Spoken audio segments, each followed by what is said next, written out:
Welcome to a journey through the eerie and unsettling. In this story, I'll take you through my personal encounter with a hidden house that seemed to come alive and stalk me. Get ready for a spine-chilling experience as we dive into the dark and mysterious.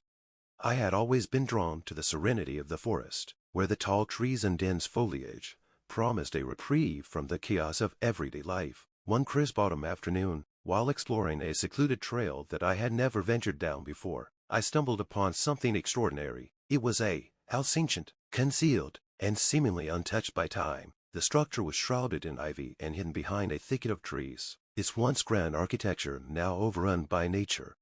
Curiosity got the better of me, and I decided to investigate. As I approached the house, an unsettling feeling settled over me. The air grew colder, and the silence was thick, broken only by the sound of my footsteps crunching on the fallen leaves. I pushed open the creaky front door and stepped inside.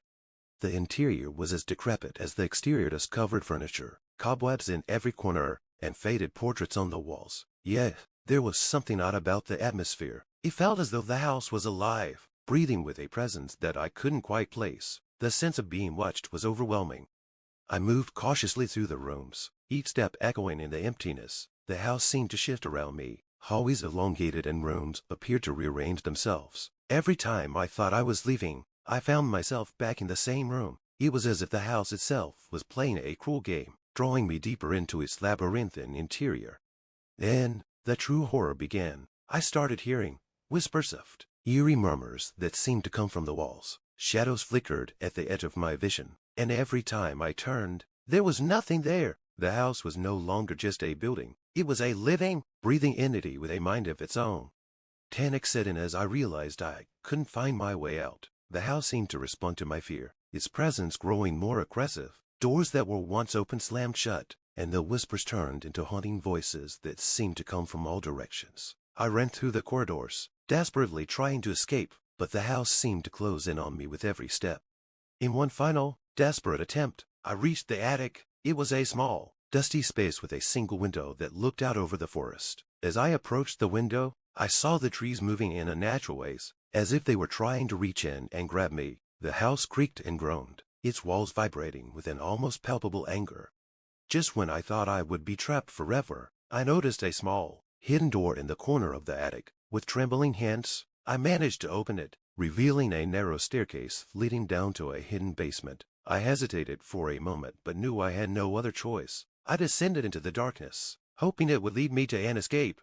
The basement was a stark contrast to the rest of the house. It was clean and orderly, as if someone had been maintaining it. At its center was an old book on a pedestal. As I approached it, I felt an overwhelming sense of dread. The book's cover was adorned with symbols that seemed to pulse with an otherworldly energy.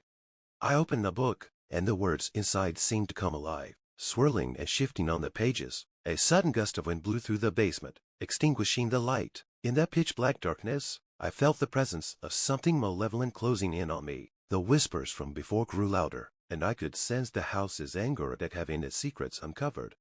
In a final act of desperation, I grabbed the book and fled the basement. The house roared in fury as I raced back through its twisting passages, the oppressive presence growing stronger with each step. I burst through the front door and into the forest, running as fast as I could.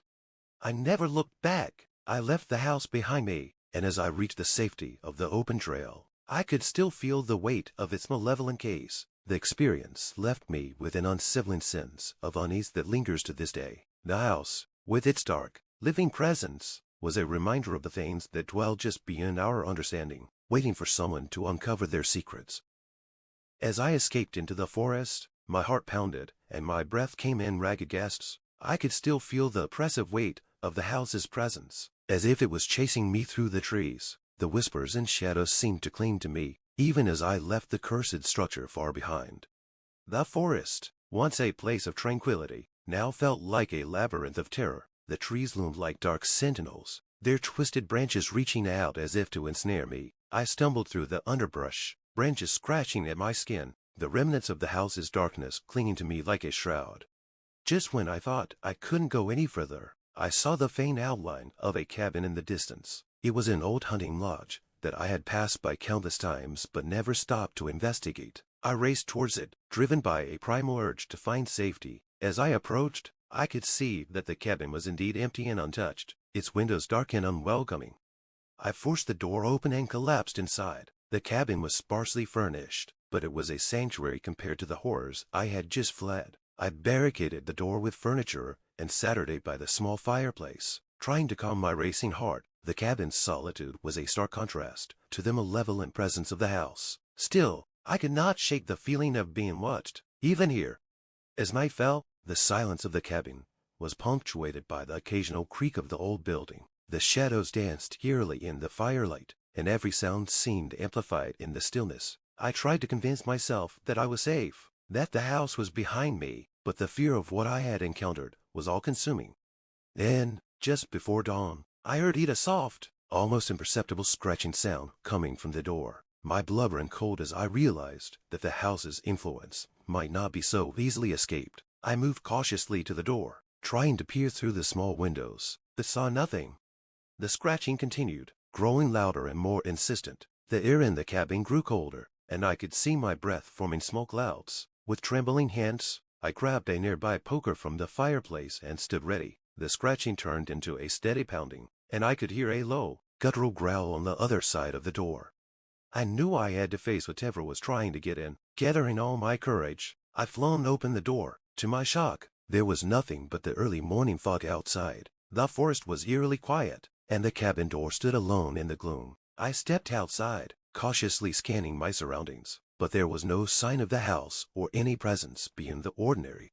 In the days that followed, I tried to return to normal life, but the experience left an indelible mark on me. The nightmares persisted, filled with images of the house and its dark, shifting halls. I avoided the forest, never returning to that hidden place, and the memories of the house's malevolence haunted my every waking moment. Though I tried to put it behind me, I couldn't help but wonder if the house still stood hidden among the trees, waiting for the next curious soul to stumble upon its dark secrets. The experience had taught me that some places are better left undisturbed, and some secrets are too dangerous to uncover.